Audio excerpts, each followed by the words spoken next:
અમદાવાદથી સમાચાર શહેરમાં વરસાદનું જોર ઘટ્યા બાદ હવે મ્યુનિસિપલ કોર્પોરેશનની કામગીરીની પોલ ખુલવા લાગી છે।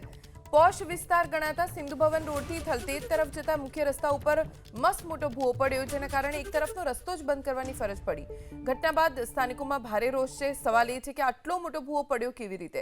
શું રસ્તો બન્યો એ જ વખતે ગુણવત્તાની યોગ્ય ચકાસણી નહોતી કરવામાં આવી? અમદાવાદ શહેરમાં વરસાદનું તો જોર ઘટ્યું છે, પરંતુ સમસ્યામાં સતત ને સતત વધારો જોવા મળી રહ્યો છે। અત્યારે અમે લોકો આવી ગયા છે અમદાવાદના પોશ વિસ્તાર ગણાતા એવા સિંધુ ભવન રોડ, જે થલતેજ રોડને જોડતો આ રસ્તો છે, અને ત્યાં ભૂવો પડ્યો છે।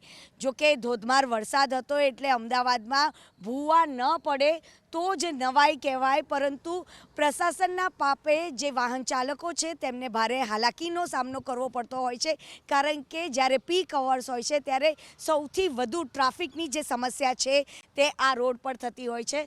સર, કેટલી મુશ્કેલી સર્જાય, કારણ કે આ ખૂબ જ મોટો ભૂવો છે? મેડમ, એમ કહેવાય કે હું તો કદાચ 35 વર્ષ ત્યાં રહું છું, અને મને એવરી યર એવું થાય છે કે જ્યારે પહેલો વરસાદ પડે એટલે કદાચ કલાક, 2 કલાક યા 4 કલાક પડતો હોય ત્યારે મ્યુનિસિપાલિટીના કામના પરિણામ દેખાય। મ્યુનિસિપાલિટી પહેલાં જાગતા નથી, એમને ખબર છે આગાહી પહેલાંથી થયેલી હોય છે, છતાં પણ ધ્યાન નથી। રોડનું કામ એકદમ લો ક્વોલિટીનું છે, ભૂવા બી છે, પડી જાય બિકોઝ ઓફ લો ક્વોલિટી।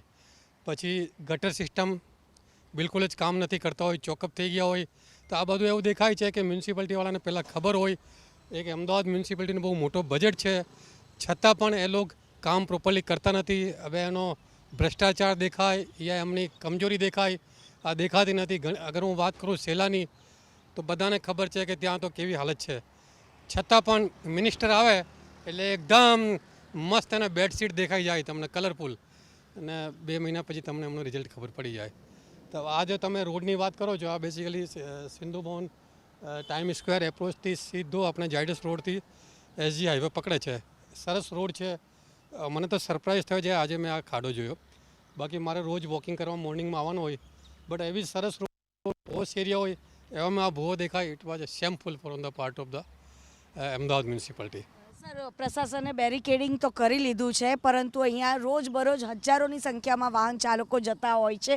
હજુ તો બેરિકેડિંગ કર્યું છે, પણ જ્યારે કામગીરી શરૂ થશે ત્યારે તમને નથી લાગતું કે આખો રોડ છે તે બ્લોક થઈ જશે? એટલે જે અત્યારે મારે બાજુમાં જો ભૂવો પડેલો છે, એમે જે એની ડેપ્થ જોવું ને એવું લાગે છે કદાચ કે આ રોડ જમણી સાઈડ સુધી જાય તો બીજા 15 થી 20 મીટર સુધી, મતલબ એમ કહેવાય કે પૂરી રોડ કદાચ ભૂવામાં કન્વર્ટ થઈ જશે। એટલે સિમ્પલ લાગે છે કે આ જો ટાઈમલી એટેન્ડ નથી કર્યો તો ટ્રાફિકનો તો હાલ બધાને ખબર છે કે મોર્નિંગની ઇવનિંગમાં કેવું રહે છે, તો કદાચ એવું બને કે આ રોડ એમને પૂરી બ્લોક જ કરવી પડે।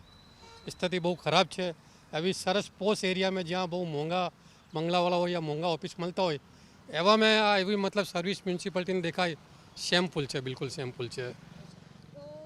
અહીંની જનતા છે કે જે પ્રશાસનને સવાલો પણ કરી રહી છે, કારણ કે વરસાદ પડે અને ભૂવાઓનું જે સામ્રાજ્ય છે તે સ્માર્ટ સિટી અમદાવાદ શહેરમાં જોવા મળતું હોય છે, જેના કારણે જે ટેક્સ પે કરતી જનતા છે તે હવે ત્રાહિમામ પોકારી ઉઠી છે।